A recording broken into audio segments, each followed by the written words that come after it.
Sa magkaiwalay pero parehong sitwasyon, nagsampa ng kasong statutory rape ang mga magulang ni Catherine at Liana laban sa mga dayuhang lumapastangan umano sa kanilang mga anak. Kaugnay na rin ito ng paglabag sa Republic Act 7610 o ang Special Protection of Children Against Abuse, Exploitation, and Discrimination Act.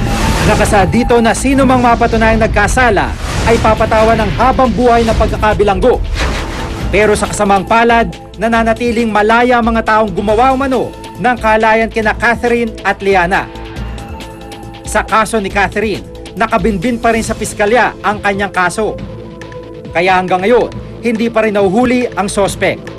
Masakit kung kahit siguro sino mang magulang na gusto ko rin na mabigyan rin siya ng yung gusto ko mangyari yung justisya.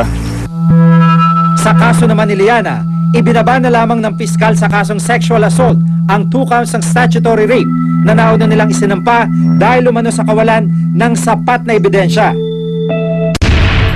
Dahil dito, nakapagpiyansa ang mga dayuhan. Ang isa raw, nakalis na ng bansa samantalang ang isa, patuloy na namumuhay ng normal sa lugar malapit kina Liana. Ayon sa PREDA Foundation, pangkaraniwan na mga ganitong kinahinatnan na makasong sangkot ang mga pedopilya. Dahil na rin daw ito sa kabagalan ng usad ng hustisya. Ang pinakamarami ng kaso ganito ay nag-dismiss at the level of the prosecutor. Dahil sinasabi ang prosecutor, kulang talagang ebidensya. So maybe ang police hindi kaya sila mag-investigate. Mali ang gawin nila na nag-seize, kinuha nila ang evidence illegally kasi hindi marunong sila. Pero sa specific na crime na gusto namin isampa, meron kaming mga listahan dyan. Ano ba yung mga kukunin namin para maipasok namin yung mga elemento ng krimen. At ang mga tao ko dito sa WCPD, trained naman kami dyan.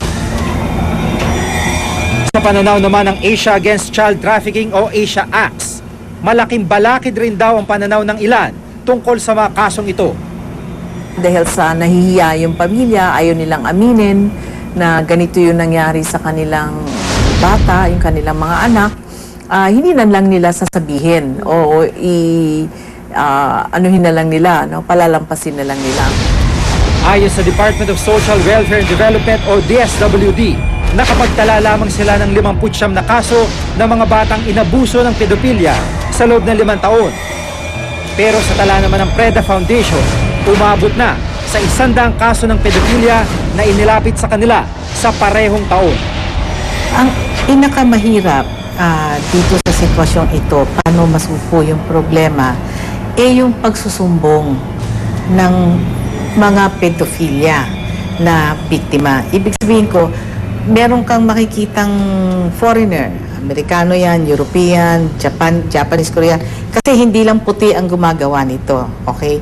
Lahat ng klaseng bansa, pati Pilipino, ginagawa din yan. Ang pinakahamon sa amin, sino ang magsasabi? Sinong magsusumbong? Ang pagbabago sa lipunan natin para lalong mas mahusay natin maprotektahan ng mga bata ay talagang dapat manggaling sa lahat ng tao. Kasi mula sa mga magulang, mula dun sa mga pulis na tumatanggap ng report at ng mga nag-iimbestiga, sa mga social worker at pati na rin sa mga teacher na napakahalaga ng papel nila, na maaari silang lapitan ng mga bata. Lahat ito, sabay-sabay natin dapat pakilusin. Sa kabila nito, naninindigan pa rin ang mga magulang ni Catherine at Liana na ipaglaban nila ang karapatan ng kanilang mga anak hanggang sa lumabas ang katotohanan. Noong una, medyo mahirap sa akin na pumutok yung ganung issue. Nahihiya na nasasaktan ako. Pero wala akong magawa dahil nandun Wala, kundi ilaban ko na lang ng hanggang sa makakaya ko. Siya ay isang bastos na binababoy yung pagkatao ng yung anak ko, bakit hindi ginagawa niya ng ganyan.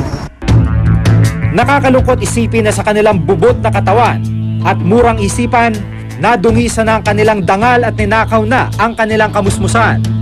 Ang mga sumisigaw na hinaing ni Catherine at Liana para sa katarungan, sapat na dahilan upang mas lalong paigtingin ang pagpapatupad ng batas. Upang sino man ang may sala, managot at mapagbayaran ang kanilang ginawang karahasan. Ako si Jigo Manicad at itong nakatala sa aking Reporter's Notebook. Okay lang po sa akin. Bigay lang sa akin 80, kaya sa 20. Tutulungan ko lang magulang ko. Sinawa na ako sa magulang ko eh. Kahit gutom ka, dapat titiisin yun.